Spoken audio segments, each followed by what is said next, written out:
Hi, I'm Ron Painter, CEO and President of the National Association of Workforce Boards. It's my pleasure to join the Delaware State Chamber of Commerce and all of you on the Back to Work conference. Nothing could be more important right now as we think about the millions of Americans who are unemployed, businesses that need to get back to opening, workers that need to get back to work. Workforce development initiatives in the economic recovery are going to be critical. They must be prepared. Workforce must be prepared to enter this discussion. Skill development is an investment, and we have limited funds. We're always going to have limited funds. Unlimited need, limited funds. So we're going to have to focus. We're going to have to be prepared for the conversation to meet economic development. That's going to require us to have data, and data. And then it's going to require us to sit back and let the data tell us the story, or raise questions in our mind about what does it mean. So when we meet economic development and they talk about what their priorities are for investments, we know what our priorities are in workforce development for investments. I think things that we're going to have to keep in mind is that the speed of change didn't slow down because of COVID-19. In fact, if anything, it accelerated. Companies that may have been thinking about adding square footage to their offices may now be thinking about, how do I increase my IT infrastructure so that people who are working remotely can continue to work remotely? I think we also have to remember that retraining is going to be key. One of our speakers, I think one of your speakers you're going to hear is going to talk about the percentage of people who are already in the labor force. Oftentimes when we talk about workforce development, we think it's this process, which part of it is, of the emerging worker coming into the labor force. But we have to bear in mind, thousands of people, millions of people are already in the labor force. And how are we going to upskill them? What's going to be the role of credentials? What's going to be the role of micro-badging and short-term credentials? For workforce development professionals, how can we aggregate small, easy for me to say, right? Small and mid-sized enterprises so that we can get them the advantage of skill development that maybe large corporations have. I'm so happy that you guys are meeting today. I'm so happy that you're beginning to address these issues. I'm so pleased to always be a part of what the Delaware State Chamber of Commerce is doing. And now it's my pleasure to turn this over to Mike, who will introduce the panel, and you can get on with your discussions. Congratulations and good luck. Thank you, Ron. Appreciate your introductory remarks, and we always appreciate working with you and everybody at the Workforce Development Boards Association. I'm pleased to introduce our speakers today. We've got a couple of folks who are going to provide some really helpful insights. We've got Pat Scruggs, who's founder of Scruggs and Associates. We've got Lisa Neisenfeld, who is she's president of Working Designs Northwest, and Kyle DeMaria, Community Development Research Analyst for the Federal Reserve Bank of Philadelphia. Let's start with Kyle. Kyle, look forward to your commentary. Thanks, Mike. It's really a pleasure to be joining you all today. Over the next few minutes, I'd like to share with you some key findings from research we've released recently about occupational transitions that have the potential to advance economic mobility for lower wage workers without a bachelor's degree and inform a more efficient and equitable talent identification strategy for employers. I want to challenge you to think about the role of skills in occupational mobility and how a greater focus on skills rather than degrees alone can help facilitate these transitions. I want to take a moment to acknowledge that this is joint work with my colleague Keith Wardrop at the Philly Fed and my colleague Kyle Fee at the Cleveland Fed. Before I go any further, I want to quickly mention that the views I express here today are my own and not necessarily those of the Federal Reserve Banks of Philadelphia or Cleveland or the Federal Reserve System. Even before the pandemic, there were challenges in the labor market for workers and employers. Lower wage workers often find themselves stuck in lower wage jobs, and upward mobility is increasingly a challenge. At the same time, real wages for the lowest wage workers have remained stagnant. And the same is true for workers without a bachelor's degree. In surveys of employers, we frequently hear challenges with finding applicants with the right skills. And there is increasing awareness of the importance of diversity and inclusion, not only in the workplace, but also in hiring. And the recent pandemic has only magnified existing stresses in the labor market, displacing many lower wage workers, many of whom are younger, non-white or Latino, or without a bachelor's degree.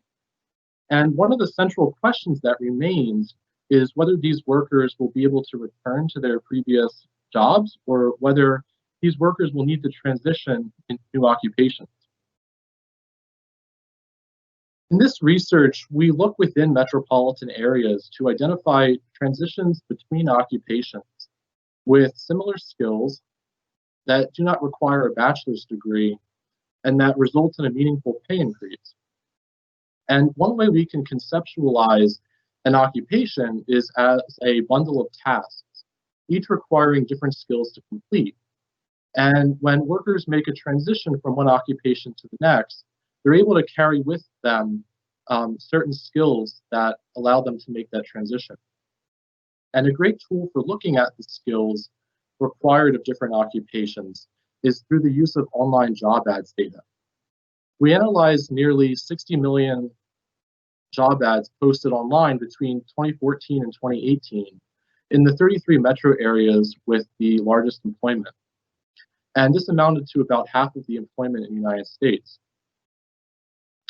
Using the online job ads data and pairing it with the BLS's occupational employment statistics, we identified what we call potential transitions, which we defined using 3 criteria.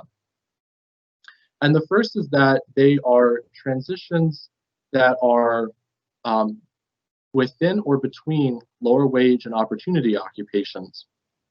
For us, lower wage occupations are those that pay below the national annual median wage once adjusted for local differences in cost of living. And opportunity occupations are the flip side of that coin that pay above the national annual median wage. And importantly, both occupations do not require a bachelor's degree. The second criteria was that the destination occupation's wage had to be at least 10% greater than that of the origin occupation.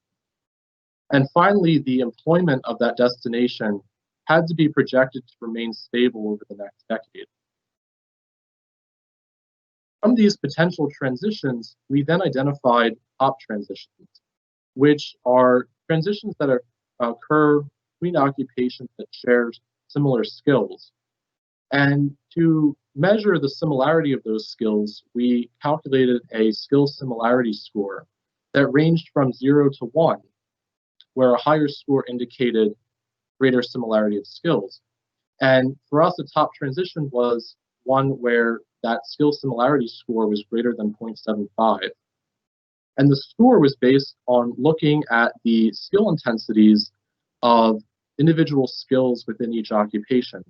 And the skill intensity is just the percent of an occupation's job ads that request that particular skill.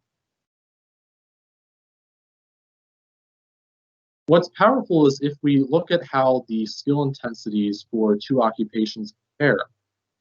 Here we're looking at the top transition from a retail salesperson to a sales representative of services, specifically in the Phoenix metropolitan area. The chart here shows the skill intensities of the top 25 skills for that destination. And so this figure allows us to visualize the demand for skills for 2 different occupations. The dark blue indicates the skill intensity of the origin. The light blue indicates a skills surplus. And the orange indicates a skills gap. For example, if we look about halfway down this figure at the sales goal skill, this skill is requested more frequently in the origin than the destination. And overall, the figure suggests that retail salespersons may have 8 of the 10 top skills needed to be a sales representative of services.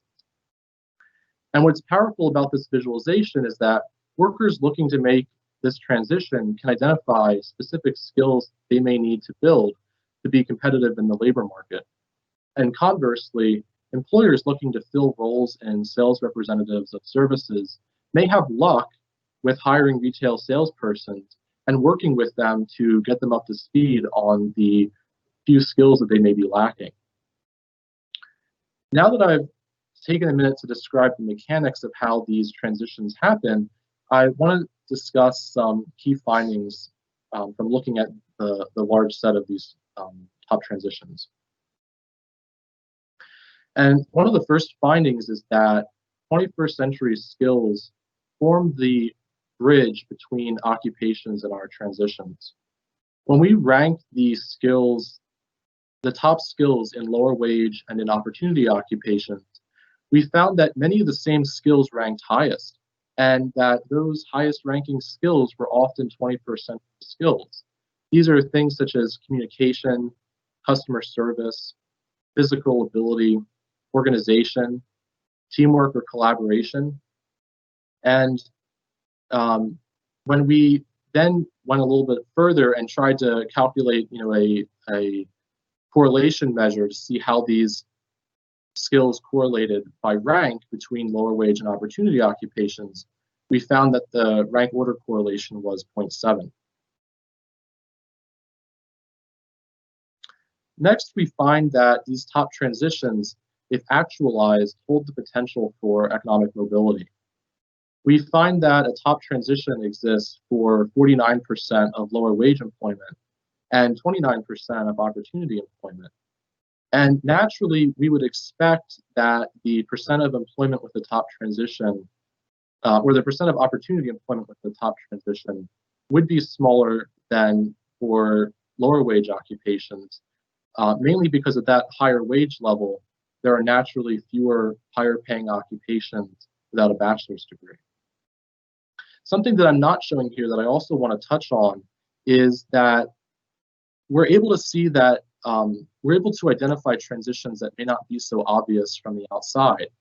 So when we excluded managerial positions, for example, we found that 30% of the top transitions from lower wage and from opportunity occupations were to another occupation in a different major occupational group. You could think of that as a different occupational field.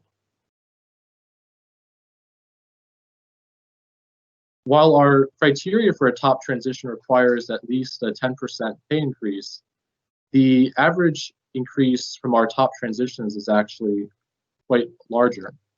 Overall, we find that the average increase in annual median wages across all top transitions is 49%, from around $30,000 to $45,000 a year. That average increase could be even greater for the average worker making a transition from a lower wage to an opportunity occupation, where the increase could be 78% from an average of $29,000 to $51,000 a year. Finally, it's important that we recognize that the top transitions available in one metro area won't necessarily be the same as the top transitions available in another metro area. Once we identified these top transitions, we realized that they exist together in a network of first degree and second degree transitions. While in San Antonio, a top transition exists between maintenance helpers and HVAC mechanics, shown here on the right, that same transition is not available in New York. One strategy a worker might take is to make a transition to another higher paying, lower wage occupation before making a second transition to an opportunity occupation. Now that I've shown you some of the overall findings, I wanted to show you the 10 transitions in the Philadelphia metro area with the highest similarity score. And the Philadelphia metro area includes Wilmington. And so we can look at the larger region together here. And what we can see is that these top transitions really do span what you might call the occupational landscape. There are examples here of transitions from a teacher assistant to a preschool teacher, from bill and account collectors to credit counselors, from receptionists to medical secretaries, and from CNC operators to programmers. Finally, you might be wondering, how does the Philadelphia metro area compare with the other 32 metro areas in our study? And there are two key dimensions that we can compare these metros on. And they may be familiar with you from the slides that I just presented a second ago. Along the x-axis, I'm showing the share of lower wage employment associated with the top transition. And along the y-axis, I'm showing the average increase in annual median wage from top transitions in that metro. And we see that a below average share of Philadelphia's lower wage employment can be paired with, or exist in a top transition, but that the average wage increase observed is one of the highest in the country.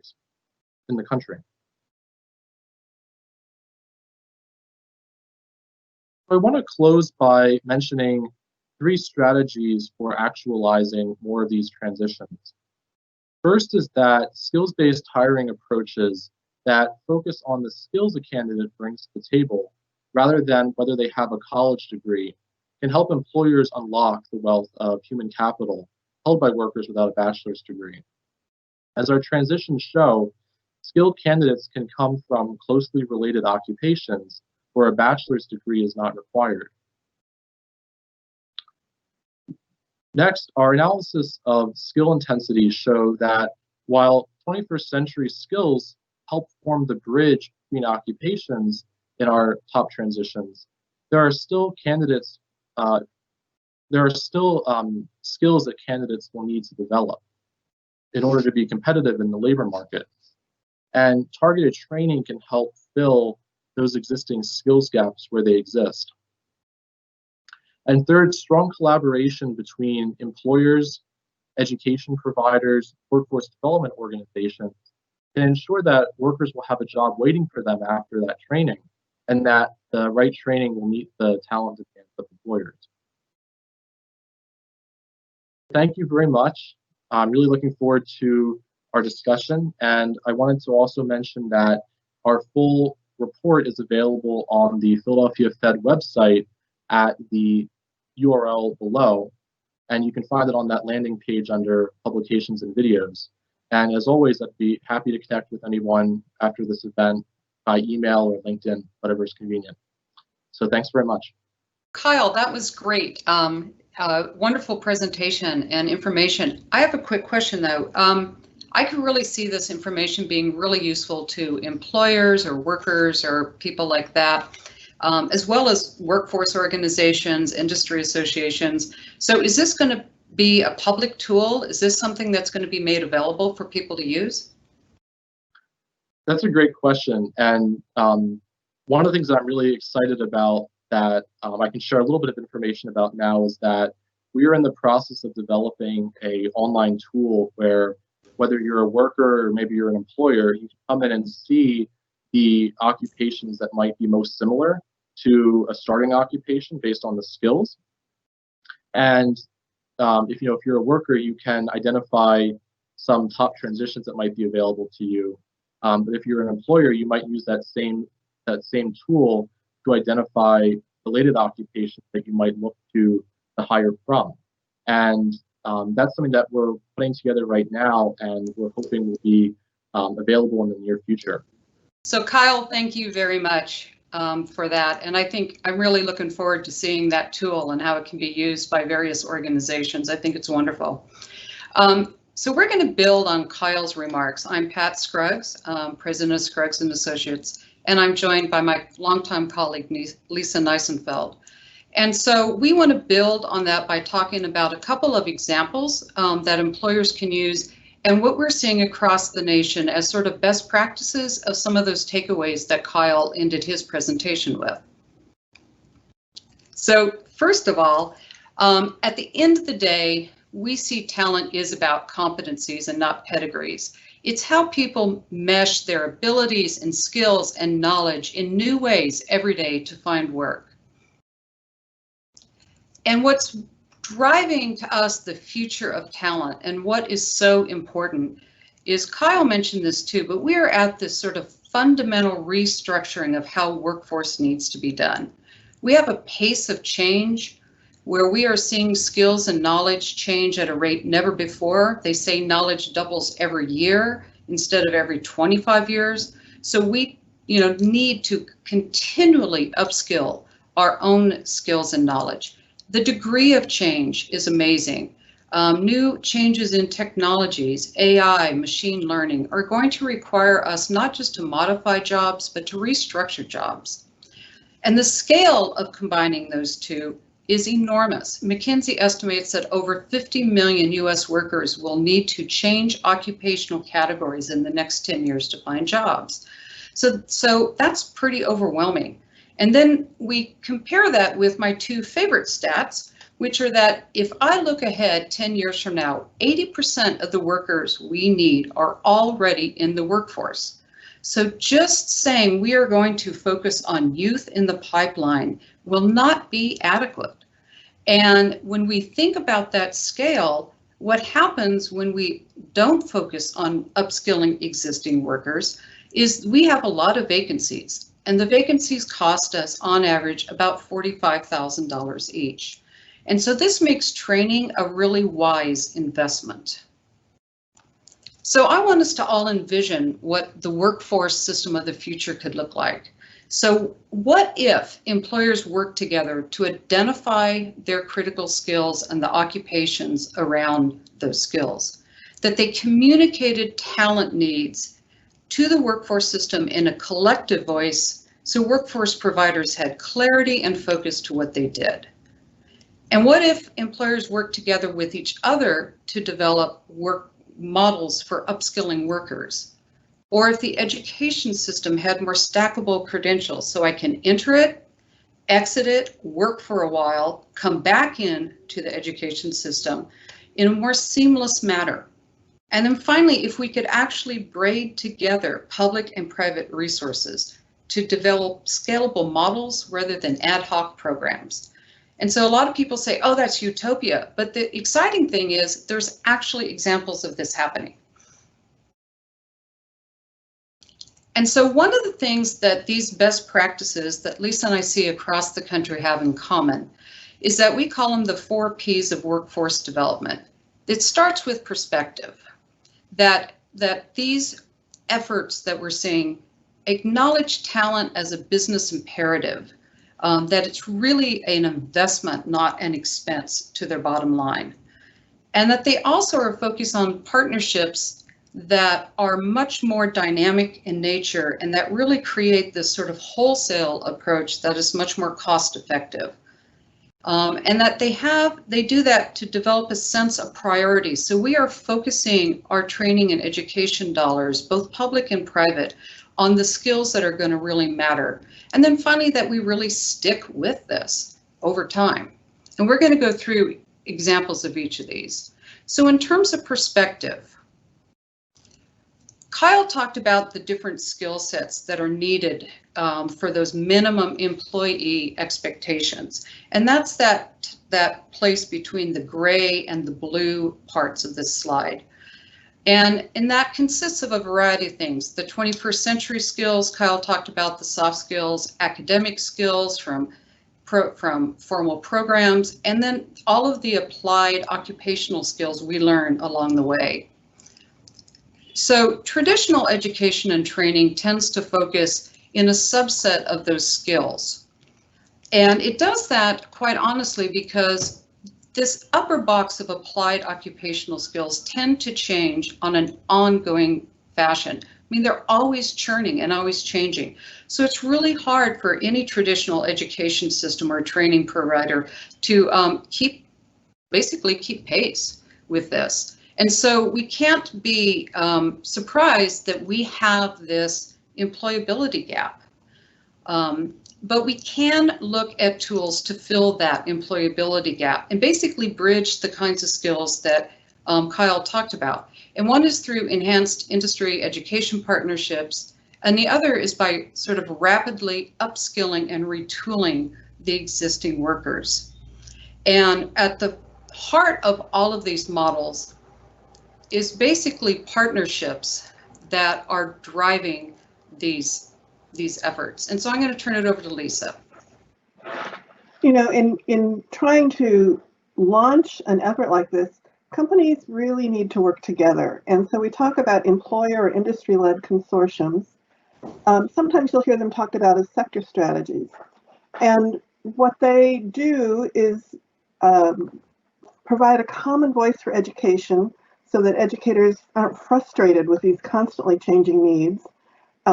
They provide that kind of go-to so people know where to look to find the latest and definitive voice in career demands in your region. They help understand the demand for programs.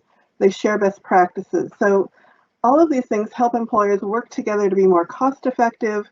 It can lower the cost of training, and it can also then bring other partners to the table who may have some resources to help. The impact happens throughout an individual's career and in the workforce cycle. So attracting people into the industry, working with young people in career exploration, in finding ways to help people understand if those jobs are right for them, that's a really important part of the engagement of employers. The consortiums also work in hiring and recruitment.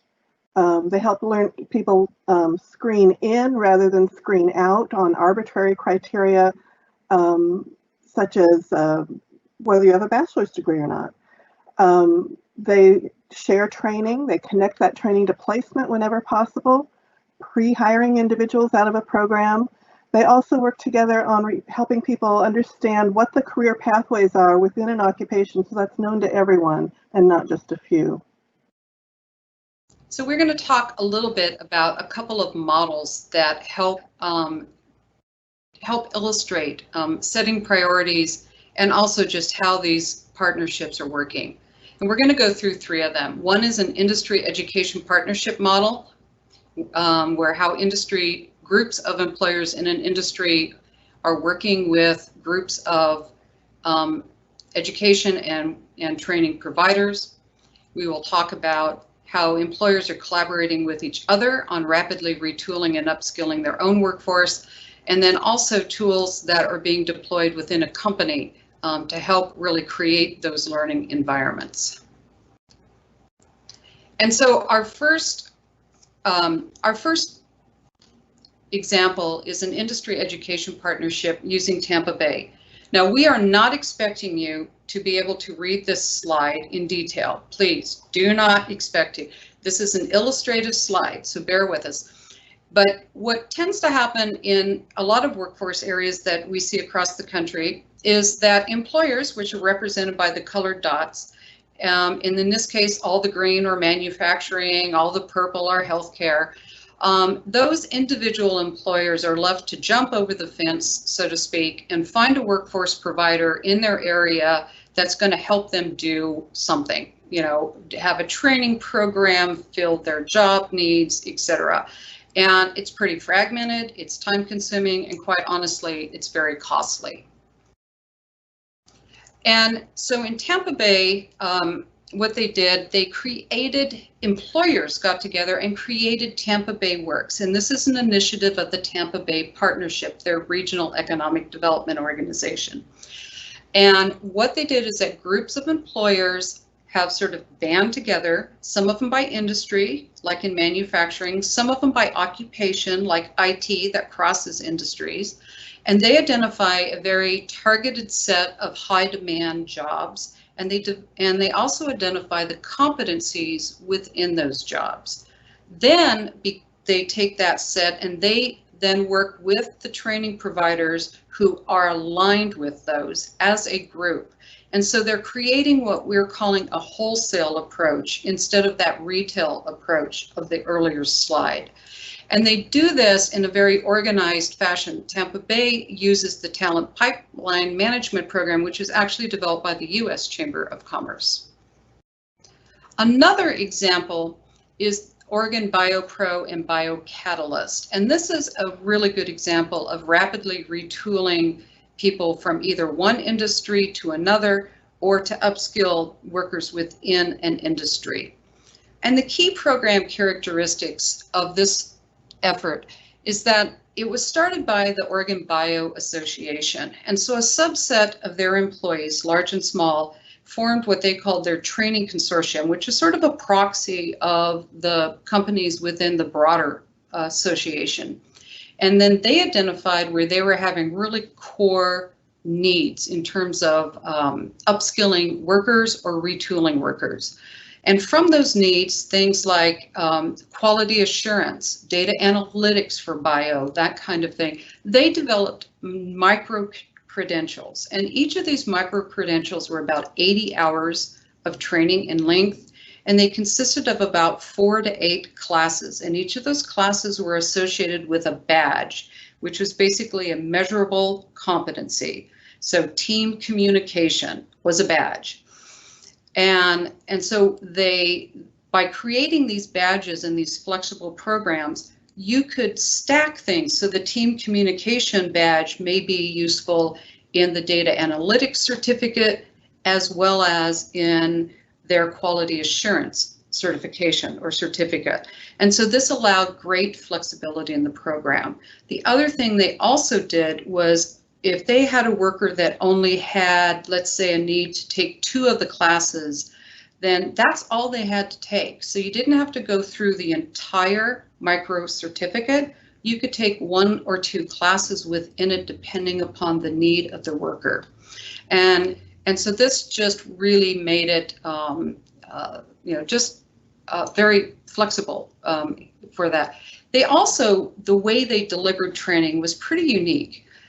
They shared their own training. So if one company was doing something that was sort of an industry standard that other people wanted, they would open up training slots to other companies. And when they didn't, they would bid out the process. So people would have to go to them and say, this is what we can provide to you. And so this really made it, made the industry standardization of this quite effective. And then the other last thing I wanted to mention about this program is that the entire association, companies within the association said, we will recognize these certificates and badges as a way that when we are hiring and screening candidates. And so it was meaningful to the workers themselves. And the outcome, they've trained over 2,400 workers. By cost sharing, it significantly lowered the cost for each trainee. It allowed small companies to access the same level of training as large ones. And after their initial development, they can now stand up an entire certificate program in less than 3 months. Another example is through the Smart Talent program, and this is from the Oregon Manufacturing Extension Partnership. And this program provides greater consistency in training and the ability for the companies to replicate that training.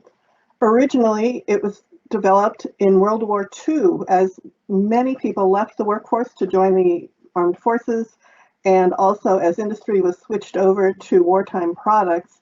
The government had to have a massive way to retool those workers and bring them up to productivity very, very quickly. So this is a direct descendant of that experience, captures some of that training we lost as the workforce expanded during the 50s and 60s. And it really formalizes an unstructured or on-the-job training program. One of the key points is that it trains workers within each company to effectively train others. So rather than have a consultant come in and analyze all the jobs, it trains the workers in the company, in the HR department or the training department or wherever, to look at jobs and then divide them into core skill competencies and measures for each of those competencies, so that you'll know that when someone's been following Joe around for 6 months in a typical on-the-job training experience, you'll know exactly which skills were covered, what was measured, and how that compares to other people. Often those result in badges like Pat was talking about. It also lets you develop individual training plans that Kyle had discussed a little bit earlier, based on those specific competencies and which competencies may be lacking. And sometimes classroom training is a part of that. And it gives you a culture of training and a repeatable, predictable process. So training is across the company. And some companies have been able to also tie their compensation programs to the competencies, so that when you get a certain level, badge that you get an increase in pay.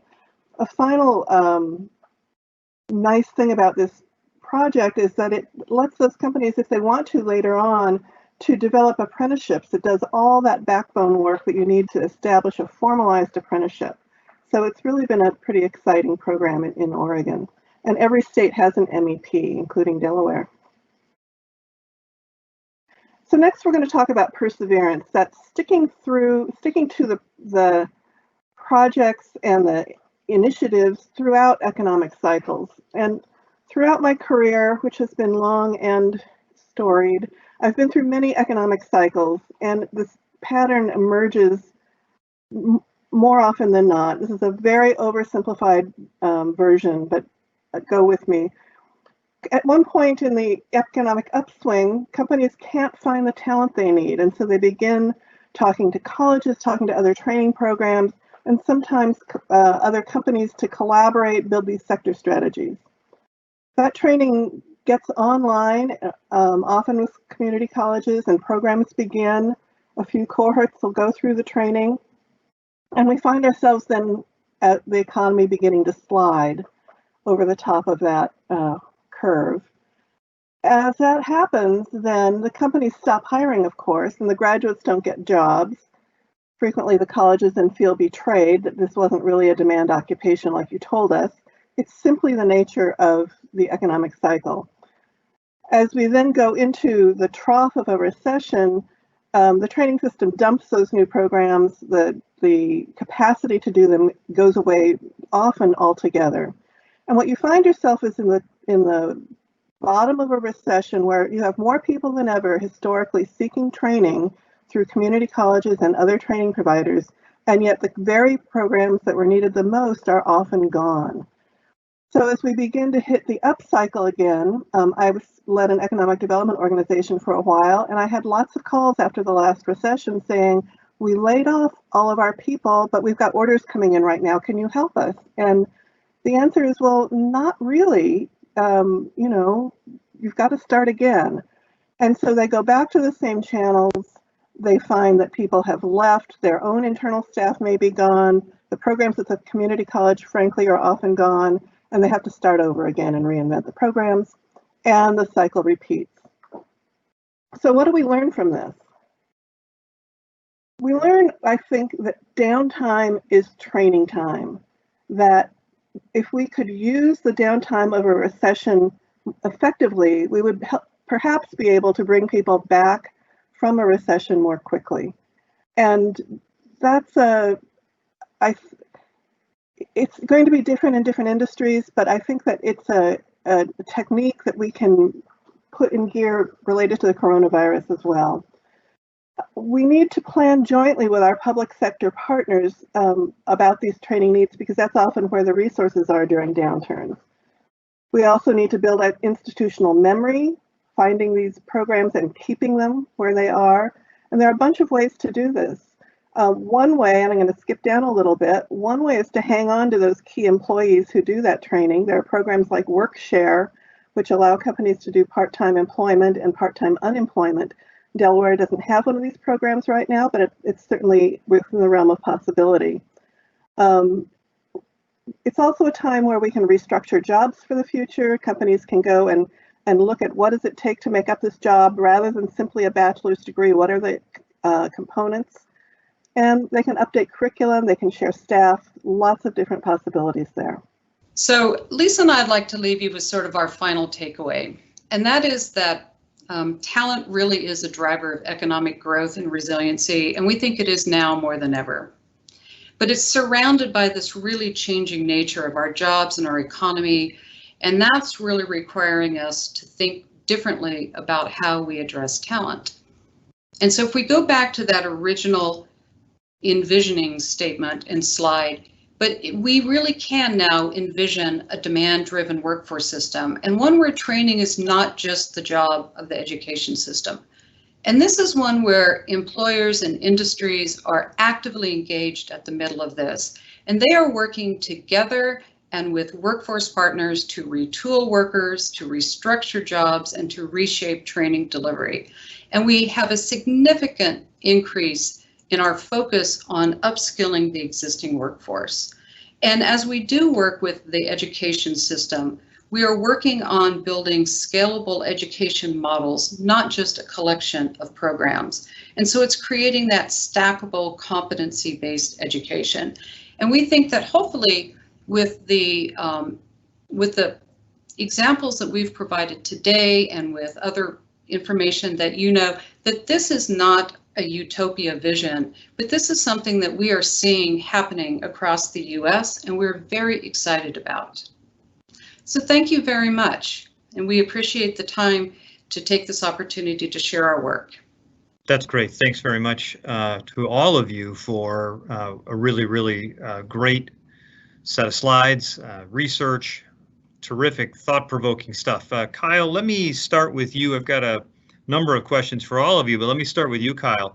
The research seems to suggest clear economic benefits to workers making these skills-based transitions. You know, for the longest period of time, I guess one of the trends has been algorithm-based sifting of resumes and things of that nature, and you either had all the credentials and you made it through the funnel to the next level, or you didn't and you were tossed out. Well, is that model all changing, and are we looking more broadly now at skills as opposed to just, you know, individual arbitrary data points in somebody's background to kind of find a more skills-based workforce that's needed? What are your thoughts? That's a great question, and I think we've all been at the receiving end of the AI system that throws out our resume. But I think that's what the skills-based approach to hiring is trying to make a distinction with. So instead of, you know, throwing someone's resume out just because of their educational credentials, the approach really looks more to have a candidate undertake a skills assessment process, so that, you know, regardless of what, you know, school they went to or academic credential they have, their own capabilities and talents are able to shine in that process. And I think that has benefits to employers in a couple of ways. One of which is that one of the studies that I looked at for our report looked at a set of 15 companies that had implemented such a skills-based hiring approach. And one of the results that they found was that employee tenure was significantly greater. And I think that speaks to the idea that when you're able to make hiring decisions based on the skills that someone brings to the table, there's a greater chance for a strong match there between worker and employee, or worker and employer. And I think that then opens the door for you know, greater tenure and the benefits that brings with reduced turnover and so forth. But the other thing I want to mention too is that I think that, you know, increasingly there is greater focus on the need for diversity and inclusion practices in hiring. And I think most of us are aware of the racial disparities in educational attainment, unfortunately. So to the extent that employers can look beyond the bachelor's degree and look towards skilled workers from related occupations that have the skills that they need for those jobs, to the extent that employers can look beyond those things, look beyond those credentials, they have the potential to enlarge their hiring pool to include workers from backgrounds that may not have been represented before in their hiring pools, and that in itself opens the door for the opportunity for greater diversity and inclusion in hiring. So I think that there are some benefits there that need to be thought about more deeply, but I think there's some surface level suggestion there that this approach could have many benefits to employers. So that's great, thanks. Pat, let me get you in here on this question. One of our chamber members, a large Delaware employer, AstraZeneca, thinks about inclusion first, diversity. If you're more inclusive, you get to be more diverse. So what are your thoughts about the same question in terms of looking, kind of flipping the screen now on some of the models that have been used, the algorithms in the past? You heard Kyle's answer. Do you have any thoughts and comments about how that, skills-based hiring practices maybe makes us more diverse? And have you seen examples of this, you or Lisa, in your work? Have you seen examples of this where that actually manifests itself into a more diverse workforce? We've seen this in a couple of places. Actually, right now we're working in Detroit with an automaker group with automakers and in a group sector strategy. And one of the things that they are trying to do is restructure jobs so that they can open it up to more diverse applicants. And that they will be working with the providers in their area and increasing that outreach. And so we are seeing that. It's a focus on some of the strategies. We see that in Houston with their sector strategy work. And again, the Tampa Bay example. One of the benefits in the Oregon BioPro and BioCatalyst is one of their retooling people from one industry to another. They found that they could have a lot broader, they had more diverse applicants in doing that instead of just relying on resumes of new grads. And so, yes, we've seen it in a variety of places. And Lisa, is there anything you want to add to that? Well, I would just say that it's a great tool to use in looking for more diverse populations. It doesn't automatically mean that you're going to have diversity, though. That's going to require certain kinds of outreach, support, and other things that are woven all the way through the training programs. But it's certainly a really necessary first start. That's great. Lisa, let me stay with you for just a second and talk more about, I really liked the slide that you guys shared with the Tampa Bay example, because 80% of the members of the Delaware State Chamber of Commerce fit the Small Business Administration definition of small business. They have 50 or fewer employees. And so, especially when you get to smaller businesses with maybe 5 or 10 people, you may not have an HR department, so to speak. You have maybe a CEO who is the chief everything officer.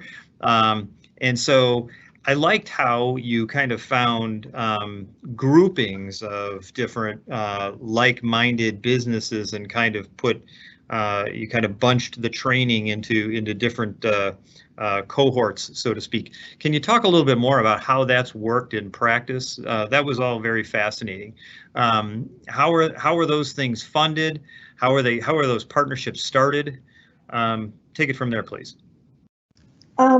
I'm going to go back to a project, my very first sector strategy, which was quite a number of years ago in Portland, where we knew that the semiconductor industry was growing very fast. I was working for an economic development organization at that point, and we didn't have the workers to support it. But we knew that we could catch that wave if we did. We got the companies together, and at first they said, we're not interested in sharing our proprietary information. And the smaller companies said, we can't compete for workers with Intel and some of the big companies. But we talked them into keeping going. And so that emerged into a group that eventually was funded by the state. One of the things we tell people is that this thing never happens in anyone's spare time. It always has to be a funded, directed mandate that gets a strategy going and sustains that strategy, because you will hit those hard times, but gets the companies working together. They contribute what they can. They can send different kinds of people. Some companies don't have a training department. They only have a single HR person. Some companies might want to send a supervisor. It's really all over the map, but it's that coalition of the willing that gets things going and then begins to speak with educators and moves them along. It can be very, very powerful. It's a mistake to try and get everybody in an industry to agree on something, but you can get a good central grouping of those folks who are willing to work together. Pat, any thoughts on this yourself? I again would agree with Lisa. I think one of the things that we see is that they're typically housed in something related to economic development. So it could be a chamber, could be a regional economic development group. Those are sort of the two most common areas, but they tend to get seed money from not just the organizations where they're housed, but from either the public sector or foundations. And so we're seeing a mix across the country. In Oregon, the BioPro and BioCatalyst got funding from both their Department of Commerce and a local workforce board to jumpstart some of those. In Michigan, foundations are stepping in and seeing the importance of that. And so a lot of it is related to sort of the dynamics of the region, but there are some common threads, and it usually takes, I wouldn't say a crisis, but a pivot point in the economy, whether that is really low unemployment, no one can find workers, or if it is where we're in a pandemic like we are now, and we have to truly think different about how are we going to recover and who do we need to hire and when. And these are the times where we tend to see these employer-led and industry-led collaboratives start. That's great. Kyle, let me add on to what Pat just shared and Lisa, because I think this is kind of hits kind of the tenor of the time. So the business case for skills-based talent identification and those kinds of strategies is maybe more obvious when unemployment is low and you need to find people because you are in desperate need of folks. But here we are at a point where we've got high unemployment right now, at least by historic figures, or certainly when you look in the past decade for sure. And you've got a population with about 32% of people over 25 years old that have a baccalaureate degree. How does all this work? Are you seeing how much movement are you seeing to skills-based hiring and decision making? Are we at the front edge of this, or do you think this is going to be, how fast do you think this gets adopted, and where are we kind of in this cycle? It's a great question. I think we are probably in the early days of it. In some cases, I think that in some employer surveys, there's an increasing share of employers who are either implementing these types of strategies or are beginning to investigate them.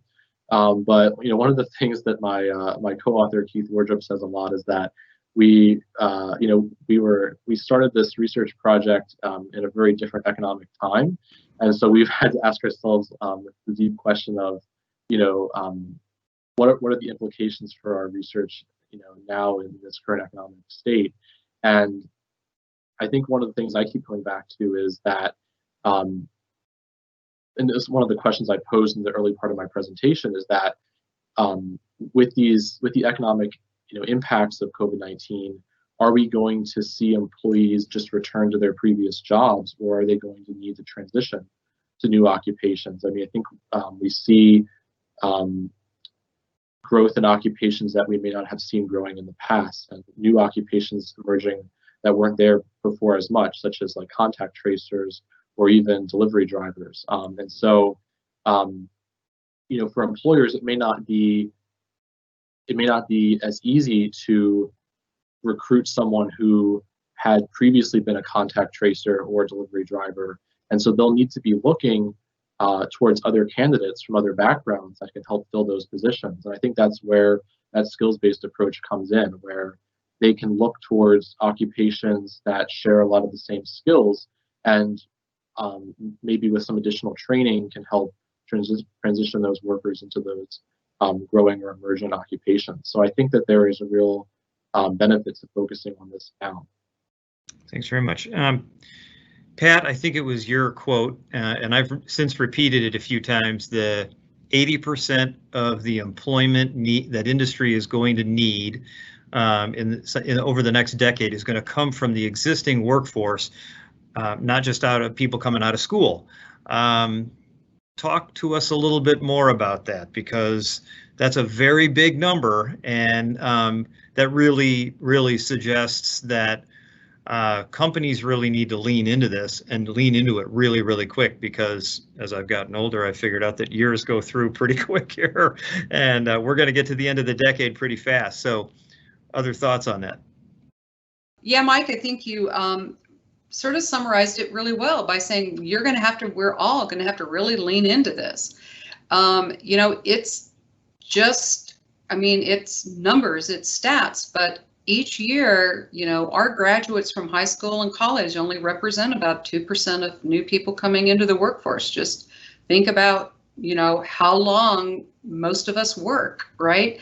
And so, you know, people who are, you know, 25 or 30, you know, right now, right, they have, you know, 3 to 4 more decades of work behind, you know, in front of them, you know, and so it's that it's just there. And I think, you know, once I really understood that data point, it just made me wake up and say, wow, what are we doing in terms of incumbent worker training? Are states really putting resources towards upskilling their existing workers, or are we really just focusing on youth? Now, I'm not saying, and youth is a critical component, and we've got to have an amazing education system on top of this. But if we ignore our existing workforce, that's where the skills are constantly changing. And so that's why I think these collaborations among employers are so important, because it, as you mentioned, is very costly for a small company to train their employees. But if they can cost share that among, you know, 24 others, it opens up a whole new competitiveness factor for small businesses. And so, you know, I think one of the best things we can do is not only can industries really work together to do these sort of upskilling and retooling models, but also I think this is an opportunity for the state to really think about how they're allocating their priorities for their federal workforce dollars that they get, for how education is aligning their training delivery to be more adept at fitting working adults who have real lives, and you know, how we actually are supporting, like we said, the development of these training consortiums among employers. You know, is there state funding for that? Other states have employer training tax credits where they match up to a certain amount what an employer does in terms of training incumbent workers to reward them for this, you know, for upskilling workers. And so I think there's a variety of ways that the state can also really help this, as well as just the industries working together. Lisa, before I turn to you, I just want to, we're going to go to final words here in just a minute, and Kyle, we'll start with you in a minute. But Lisa, before we turn to Kyle and then Pat, and then back to you for a final word, jumping on what Pat just said, we have, you know, in Delaware about 14% unemployment right now. The new figures will come out quite soon. We have a lot of folks that sadly are idle. What are some of the things that the state and or the business community could be doing to try to put more of those folks into a position where they're getting upskilled or they're changing their skill sets to make them more viable and get on a career path with a future? You know, I think Delaware has already done some great work in discovering what those career pathways are in the state and getting some conversations going about how they work. It's now time to really connect training investments to those priority pathways, that the jobs that lead to economic self-sufficiency that Kyle talked about, that are going to raise you past that low wage threshold, that those occupations begin to get more attention from the state and a priority investment. I think the pandemic has helped us understand that we can do a lot online that we shied away from previously, and that includes more online learning. So I think that some of those ways of doing training will be transformed shortly, and that we can support that with the state as well. And I'd also like to give a final plug into information technology occupations that we're working on with the Delaware Prosperity Partnership through the Chase Foundation.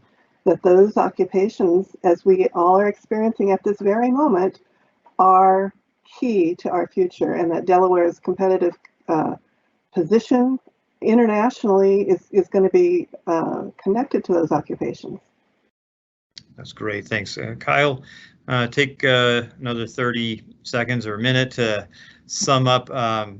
Lisa hit on some really important points there. We know that we have enormous deficits in the building trades, IT. I mean, everything is IT. We just had, schools close early, so we've got to, all sorts of kids need to conduct classroom work, perhaps remotely and through an electronic device. We have businesses of all sizes and shapes that, whether it's the manufacturing floor or whether it's our financial institutions or law firms, healthcare, everybody needs IT. But healthcare, construction trades, hospitality, agribusiness, all services like financial services and some of actually the bank's members and law firms here in the state all need folks with IT competencies. But how does all this kind of play into all those high demand professions? I mean, there's great needs in all those sectors. Any closing thoughts? And I appreciate your work and that which the Fed did, showing kind of the crosswalks. Really, really interesting stuff. It opens up hopefully a lot of eyes for folks who maybe thought, geez, I worked in retail, never thought about banking. But any other last thoughts that you have, and then we'll go to Pat and then Lisa. Absolutely, and I think one of the things that our bank has spent some time thinking about recently is how we can have an equitable recovery. I think there's been significant concern that coming out of the Great Recession, that the ability for people of lower incomes or with less educational background weren't able to recover in the ways that people of higher income or higher education were able to. And I think that there's a real opportunity now to, as we move forward in the next few months, to really do things differently and to think closely about how we can create opportunity for people without a bachelor's degree, and at the same time really help employers with the evolving challenges that they have navigating the challenges in the current economic landscape. Great, thanks very much. Pat, your final thoughts, please. Yes.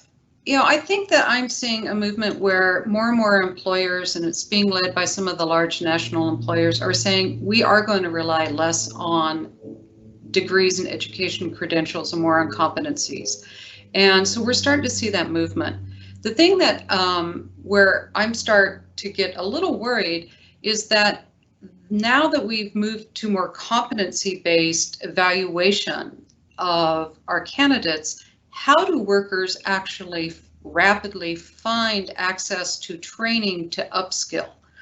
And so the next piece that I'm excited to see a lot of movement happening in different regions across the country are ways that we are addressing these sort of short, stackable, bite-sized training pieces. So we're building those competencies within workers. And if there's one thing that I would emphasize, especially with the work with the Chamber, is really being involved in efforts that do that.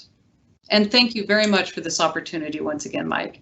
It was great. Thanks. You're quite welcome, and thank you for joining us from all the way out in Oregon. Lisa, you get the final word. I think my final would be to say to companies, step up. We need your voice. The education community, they're working hard just to keep up and keep afloat, but they need your input. One of the things we heard the most in Delaware a few months ago was how frustrated education providers are about being able to keep up with technology. And they change their programs and then it's wrong. So how do they keep up? They keep up by listening to your voice. Make your voice heard in concert with your compatriots in similar industries and occupations. Thank you. Well, I want to thank all of our panelists. I want to thank our friend Ron Painter for his opening today, and appreciate appreciate everybody's participation in their slides and the research and all the insightful comments. So I very much appreciate it. This was a breakout session on the future of jobs, and very much appreciate everybody's participation. Thank you all.